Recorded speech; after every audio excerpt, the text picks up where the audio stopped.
नमस्कार प्यारे बच्चों, कैसे हैं आप। आशा करती हूँ अच्छे होंगे। तो आज हम करेंगे खून का रिश्ता। शुरू करने से पहले आपसे गुजारिश है, मेरे चैनल को सब्सक्राइब करें, एक कमेंट लास्ट में लिखें और अगर आपके पास अधिक समय नहीं है तो प्लीज़ लाइक ज़रूर कर दें। अपने दोस्तों के साथ शेयर करना ना भूलें। तो चलिए शुरू करते हैं इस लेसन को। क्योंकि ये लेसन बहुत बड़ा है तो हम एक्सप्लेनेशन में इसे कुछ पार्ट्स के अंदर मैंने डिवाइड किया है। आप सभी पार्ट्स देख सकते हैं। नमस्कार प्यारे बच्चों, आज हम करेंगे अध्याय 3 खून का रिश्ता, जो भीष्म साहनी द्वारा लिखा गया है। लेखक परिचय पहले हम जान लेते हैं। हिंदी साहित्याकाश में भीष्म साहनी का नाम बड़े आदर से लिया जाता है। आपका जन्म 8 अगस्त 1915 ईस्वी को रावलपिंडी में हुआ। आपके पिता का नाम हरवंशलाल था। आपने मॉस्को से विदेशी भाषा प्रकाशन गृह में सन 58 से 1963 तक अनुवादक के रूप में काम किया। आप दिल्ली कॉलेज में अंग्रेजी के वरिष्ठ प्रवक्ता के पद पर कार्यरत रहे। प्रवक्ता का अर्थ है लेक्चरर। आपकी विचार दृष्टि राष्ट्रीय एवं समाजपरक थी। आपने अपनी कहानियों में निम्न मध्यम वर्गीय परिवारों की कुंठाओं, निराशा, घुटन, असंगतियों का स्वाभाविक रूप से प्रभावशाली चित्रण प्रस्तुत किया। अपनी सामाजिक दृष्टि स्वस्थ एवं स्पष्ट है। आपकी मृत्यु 11 जुलाई 2003 को हुई। आपकी प्रसिद्ध कहानियों में माता, विमाता, विमर, सिर का सदका, प्रोफेसर, अपने अपने बच्चे, खून का रिश्ता, चीफ की दावत आदि शामिल हैं। तमस आपका बहुचर्चित उपन्यास अर्थात नॉवल है। प्रस्तुत कहानी के बारे में बताया गया है कि इसमें भीष्म साहनी सगाई की रस्म, रिश्तेदारों की अहमियत, वीर जी का ₹1.25 में सगाई पर बल देना, मंगल सेन को अपनी हैसियत पर नाज होना, मंगल सिंह को अनंत सगाई में ले जाना, उनका आतिथ्य सत्कार, 1 चम्मच खो जाना, वीर जी का क्रोध प्रकट करना, मंगल सेन के साथ दुर्व्यवहार, प्रभा के भाई द्वारा चम्मच का वापस लाकर देना आदि घटनाओं का सजीव चित्रण प्रस्तुत किया गया है। वर्तमान परिवेश में यह कहानी अत्यंत प्रासंगिक है, यानी इसकी वैल्यू है आज भी, और कहानी तत्वों पर यह खरी उतरती है। आज के चकाचौंध भरे माहौल में सरल विवाह की महत्ता तथा खून के रिश्तों एवं पारिवारिक रिश्तों को निभाने पर बल देने के उद्देश्य से इस कहानी का चयन किया गया है। तो आइए अब ये कहानी पढ़ लेते हैं। अगर कहानी पढ़ते समय आपको कोई वर्ड है जिसका मीनिंग नहीं समझ में आ रहा है तो आप मुझे कमेंट बॉक्स में पूछ सकते हैं। खाट की पार्टी पर बैठा चाचा मंगल सेन हाथ में चिलम थामे सपने देख रहा था। खाट का मतलब है बेड, जो गांवों के अंदर बनाई जाता है, जिसके अंदर एक रस्सी से उसे बनाया जाता है, उसे खाट कहते हैं। तो वहाँ पे उसके पार्टी पर यानी उसके कॉर्नर के ऊपर बैठे हुए हैं और अपने हाथ में चिलम ली हुई है। चिलम एक हुक्का या एक तंबाकू प्रोडक्ट को यूज़ करने का इंस्ट्रूमेंट होता है। उसने देखा कि वह समधियों के घर बैठा है। समधियों मतलब जहां आप अपने बच्चों की शादियां करते हैं, बेटा बेटी की, उनके जो परिवार में जो बुजुर्ग होते हैं, बड़े होते हैं या घर का हेड होता है, वो समधी कहलाते हैं। और वीर जी की सगाई हो रही है यानी एंगेजमेंट। उनकी पगड़ी पर केसर के छींटे हैं। पगड़ी जो वो सिर पर पहनते हैं, साफा। हाथ में दूध का गिलास है और वह घूंट घूंट करके पी रहा है। दूध पीते हुए कभी बादाम की गिरी मुंह में आ जाती है, कभी पिस्ते की यानी आलमंड एंड पिस्टैचू आ जाते हैं। बाबूजी पास खड़े समधियों से उनका परिचय करा रहे हैं, इंट्रोडक्शन। यह है मेरा चाचा ज़दा, छोटा भाई मंगल सेन। समधी मंगल सेन के चारों ओर घूम रहे हैं। उनमें से एक झुककर बड़े आग्रह से पूछता है, और दूध लाऊं चाचा जी? थोड़ा सा और। अच्छा ले आओ, आधा ग्लास, मंगल सेन कहता है और तर्जनी से यानी लिटिल फिंगर से गिलास के तले में शक्कर निकालकर चाट चाट कर खाने लगता है। तो ग्लास जो है मिल्क का होता है, उसके अंदर अगर हम शुगर ऐड करेंगे, शुगर नीचे चली जाती है। तो इसी तरह से बता रहे हैं कि वो उसके तले यानी नीचे जो शुगर बैठ गई उसको खा रहे हैं। मंगलसेन ने जीभ का चटकारा लिया और सिर हिलाया। तंबाकू की कड़वाहट से भरे मुंह में मिठास आ गई, मगर स्वप्न भंग हो गया। यानी मंगलसेन जो है वो अभी फ़िलहाल जो है वो चिलम पी रहे हैं, लेकिन वो सपना देख रहे होते हैं दूध पीने का। हल्की सी झुर्झुरी मंगलसेन के सारे बदन में दौड़ गई और मन सगाई पर जाने के लिए ललक उठा। वह स्वप्नों की बात नहीं थी, आज सचमुच भतीजे की सगाई का दिन था। बस थोड़ी ही देर बाद सगे संबंधी घर आने लगेंगे, बाजा बजेगा, फिर आगे आगे बाबूजी और पीछे पीछे मंगलसेन, और घर के अन्य संबंधी सभी सड़क पर चलते हुए समधियों के घर जाएंगे। मंगलसेन के लिए खाट पर बैठना असंभव हो गया, यानी अब उससे बैठा ही नहीं रहा जा रहा था। बदन में खून के छटाक भर था, मगर ऐसे उछलने लगा था कि बैठने नहीं देता था। एन उसी वक्त कोठरी में संतू आ पहुंचा।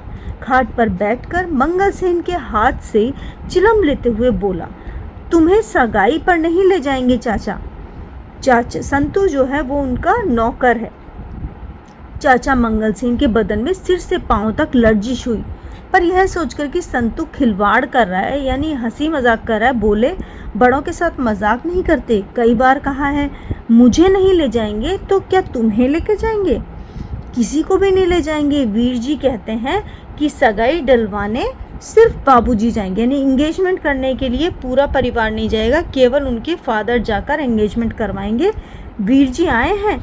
चाचा मंगलसेन के बदन में फिर से लर्जिश हुई और दिल धक धक करने लगा। संतू घर का पुराना नौकर था, क्योंकि क्या ठीक मालूम ठीक ही कहता हो, यानी वो सर्वेंट है। संतू, ऊपर चलो, सब खाना खा रहे हैं। संतू ने चिलम में 2 कश लगाए और फिर चिलम को ताक पर रखा और बाहर जाने लगा। दरवाजे के पास पहुंचकर उसने फिर एक बार घूमकर हंसते हुए कहा, तुम्हें नहीं ले जाएंगे चाचा, लगा लो शर्त 2-2 रुपए की। शर्त लगानी है? बस बक बक नहीं कर, जा अपना काम देख। ऊपर रसोई घर में सचमुच ही बहस चल रही थी। संतू ने गलत नहीं कहा था। रसोई घर में एक तरफ दीवार के साथ पीठ लगाए बाबूजी बैठे खाना खा रहे थे।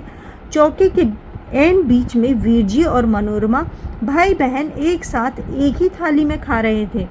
माँ जी चूल्हे के सामने बैठी पराठे सेक रही थी। माँ बेटे को समझा रही थी, यही मौके खुशी के होते हैं बेटा, कोई पैसे का भूखा नहीं होता। केवल तुम्हारे पिताजी सगाई डलवाने जाएंगे तो संबंधी भी इसे अपना अपमान समझेंगे। तो यहाँ पर बैठे हुए हैं वीर जी, जिनका एंगेजमेंट होने वाला है। उनके पापा, मम्मी और उनकी एक बहन बैठकर बातें कर रहे हैं।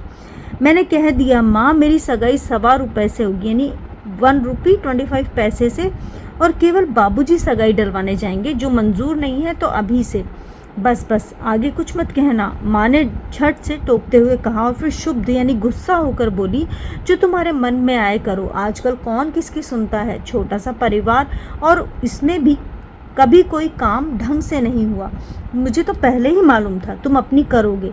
अपनी क्यों करेगा, मैं कान खींचकर इसे मनवा लूँगा, बाबूजी ने बेटे की ओर देखते हुए बड़े दुलार से कहा। पर वीर जी खींच उठे, क्या आप खुद नहीं कहा करते थे कि शादी ब्याह पर पैसा बर्बाद नहीं करना चाहिए? अब अपने बेटे की सगाई का वक्त आया तो सिद्धांत ताक पर रखती है, यानी जो अपने रूल्स फॉलो करने के लिए कहा था वो अब आप फॉलो ही नहीं कर रहे हो। बस आप अकेले जाइए और 1.25 रुपये लेकर सगाई डलवाइए। वाह जी, मैं क्यों ना जाऊँ, आजकल बहनें भी जाती हैं। मनोरमा सिर झटक कर बोली, और वीर जी तुम इस मामले में चुप रहो। सुनो बेटा, मैं तुम्हारी बात न मेरी बात। बाबूजी बोले, केवल 5-7 संबंधी लेकर जाएंगे, कहोगे तो बाजा भी नहीं होगा। वहाँ उनसे कुछ मांगेंगे भी नहीं, जो समझे ठीक समझे दे दें, हम कुछ नहीं बोलेंगे। इस पर वीर जी तुनक कर कुछ कहने जा ही रहे थे, तब सीढ़ियों पर मंगलसेन के कदमों की आवाज़ आई। अच्छा, अभी मंगलसेन से कोई बात नहीं करना, खाना खा लो, फिर बातें होती रहेंगी, माँ जी ने कहा।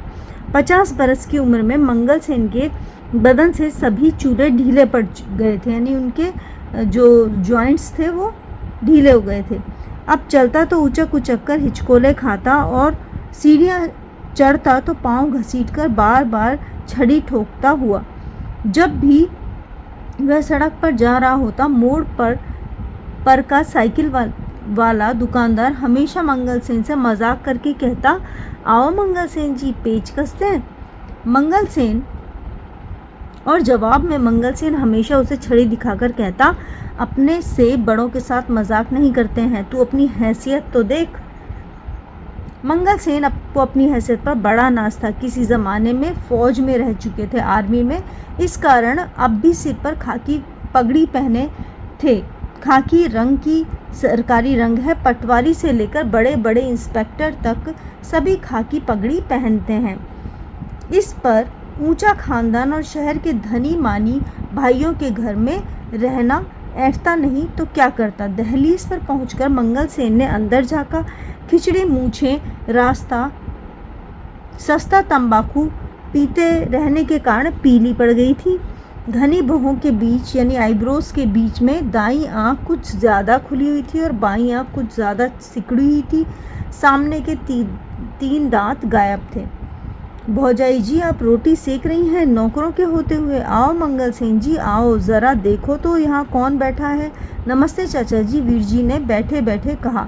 उठकर चाचा जी को पाया लगन करो बेटा, तुम्हें इतनी भी अक्ल नहीं है, बाबूजी ने बेटे को झिड़क कर कहा। वीर जी उठे और झुककर चाचा जी को पाया लगन किया। चाचा जी झेप गए। कोने में बैठा संतू, जो नल के पास बर्तन मलने लगा था, कंधे के पीछे मुंह छुपाए हंसने लगा। जीते रहो, बड़ी उम्र हो, मंगल सेन ने कहा और वीर जी के सिर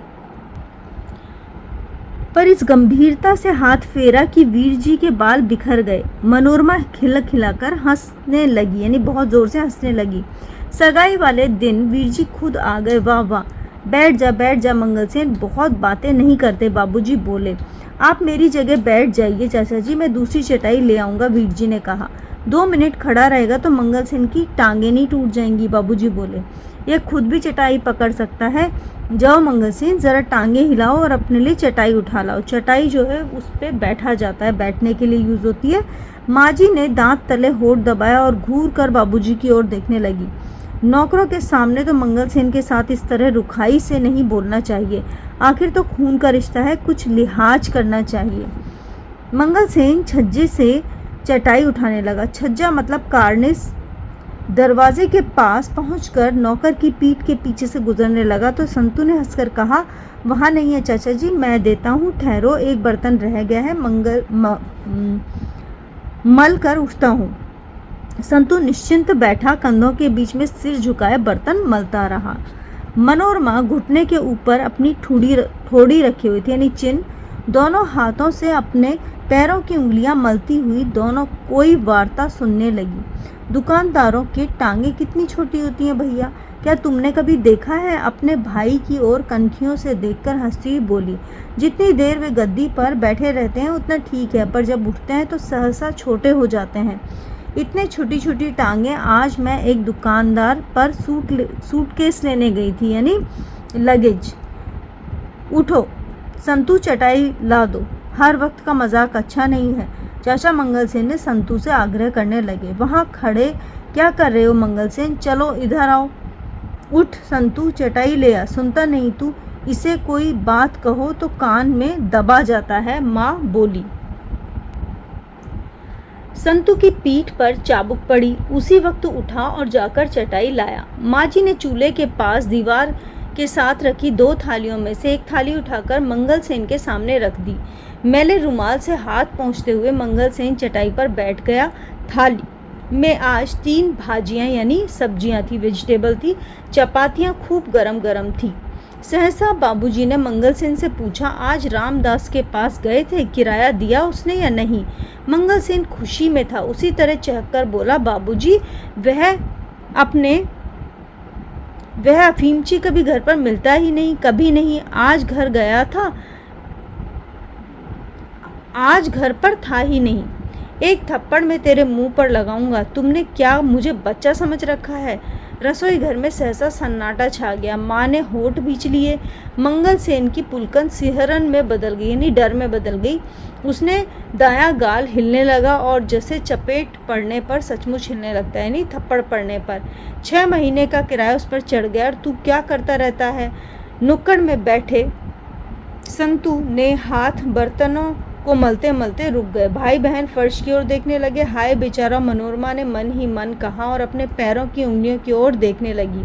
वीर जी का खून खौल उठा। चाचा जी गरीब हैं, इसीलिए तो इन्हें दुत्कारा जाता है, यानी डांटा जाता है। और पराठा डालो मंगल सेन जी? माँ ने पूछा। मंगल सेन का कौर यानी जो बाइट था वह अभी गले में ही अटका था। दोनों हाथों से थाली को ढकते हुए हड़बड़ा कर बोला, नहीं भौजाई जी, बस। जब मेरे यहाँ रहते यह हाल है तो मैं कभी बाहर जाऊँ तो क्या हाल होगा? मैं चाहता हूँ तू कुछ सीख जाए तो किराए का सारा काम संभाल ले, मगर 6 महीने तुझे आए हो गए, तूने कुछ नहीं सीखा। यह वाक्य सुनकर मंगल सेन के सर्द लहू में थोड़ी सी हरारत आई। तो ये लेसन थोड़ा बड़ा है, इसके लिए हम इसके पार्ट्स में इसको डिवाइड किया है। आगे का लेसन जो है वो अगले पार्ट में हम देखेंगे। आशा करती हूँ आपको अच्छा लगा होगा। चैनल को सब्सक्राइब करें, दोस्तों के साथ शेयर करें और लाइक करना प्लीज़ ना भूलें।